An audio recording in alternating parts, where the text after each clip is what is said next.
Hey, I'm Melanie, personal trainer and nutrition coach, and I've worked with women in person and online for over a decade now.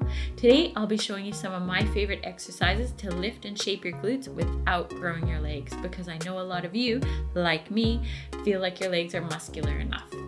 Jumping right into the first exercise, today I'm going to be showing you glute kickbacks. Now you can do kickbacks in all sorts of ways, but today we want to target your upper glutes, which is really important if you want that round, perky look, which we lose especially as we get older. So to target the upper glutes more with kickbacks, you want to turn your toe out a bit. So you externally rotate your foot, which helps to align your leg better to target the upper glute fibers. And this variation actually also reduces your hamstring involvement. So if you're worried about your legs getting bigger, then this is a really good exercise for you. Another reason I've been enjoying this variation of the kickback lately is because for the last couple of months I've had a slightly achy back, likely because I've been sleeping on an older bed, which thankfully I've recently replaced. And during that time, I had to take a break from kickbacks. Now that I'm building up my strength again, this is the variation that I've been going to because I don't kick up as high as some other versions, and so this one doesn't bother my back as much. So this is my go-to kickback at the moment, and it's really good for building shapely glutes because you have to target those upper glutes in your training. So give this one a try. Moving on, the next exercise I'm going to show you is a reverse hyper on the Smith machine. Now, these are very awkward, but bear with me because they are super effective. They definitely target your glutes in a way that I just think you can't with other exercises. I like to describe this as they hit that sort of inner squishy bit that a lot of ladies ask me about that tends to get saggy and dimply as we get older. And so this is one that you definitely want to be doing if you're somebody who's worried about how your glutes look as you're aging. Now, the first thing you want to do is try to set it up so that the Smith machine isn't going to catch on you while you're kicking up and down. And what I do is I actually slip an older band around the latch and just kind of tie it off. You don't have to do that. I'll show you how to avoid it latching anyway, but if you can, tie it off somehow. And then what you want to do is also likely put some extra padding on the bench where your hips are going to be, because I just find it can hurt your hips and pelvis a little bit when you do this.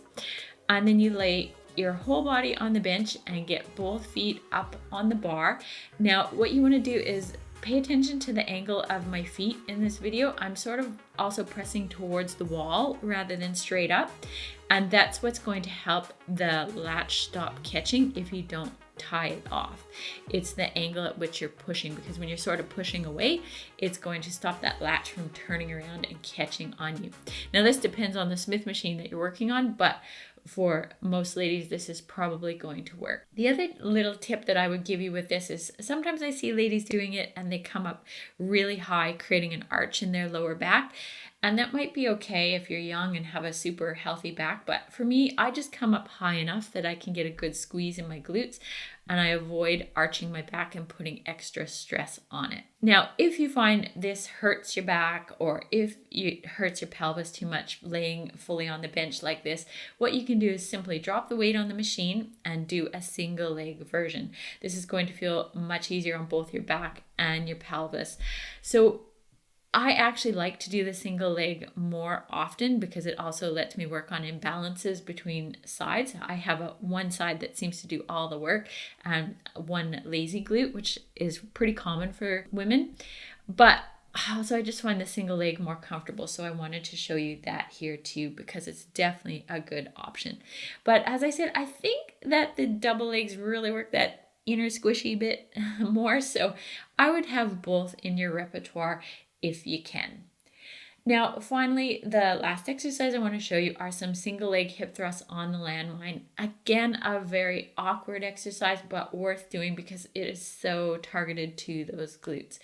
This is a very advanced exercise because single leg hip thrusts, even just body weight, can be really difficult for women. So you're going to have to build up to this one.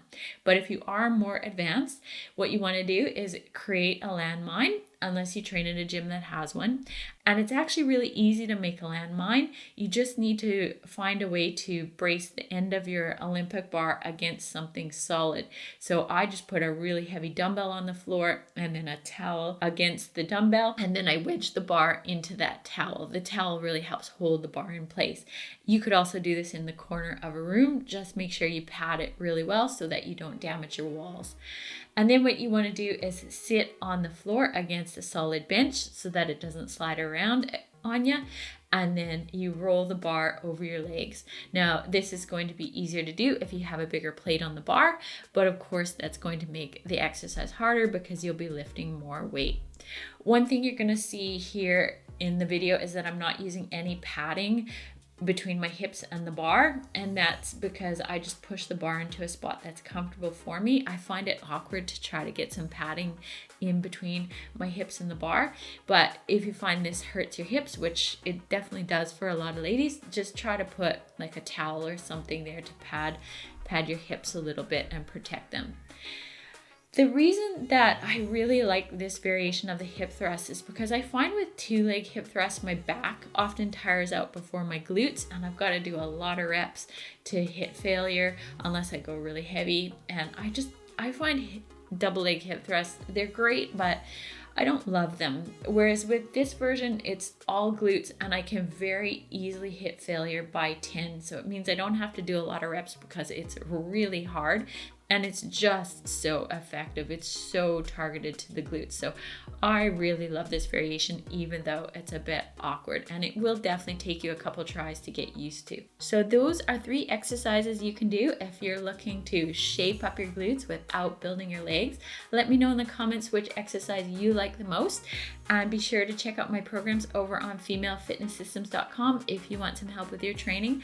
All of my programs are set up to target glutes more than the legs, but of course, remember, if you're worried about the size of your legs, nutrition is also key.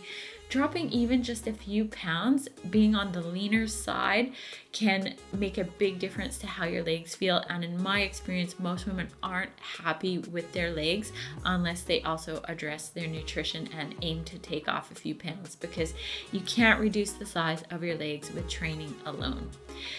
Thank you so much for watching today. Remember to subscribe so you catch future videos from me, and I will see you again soon.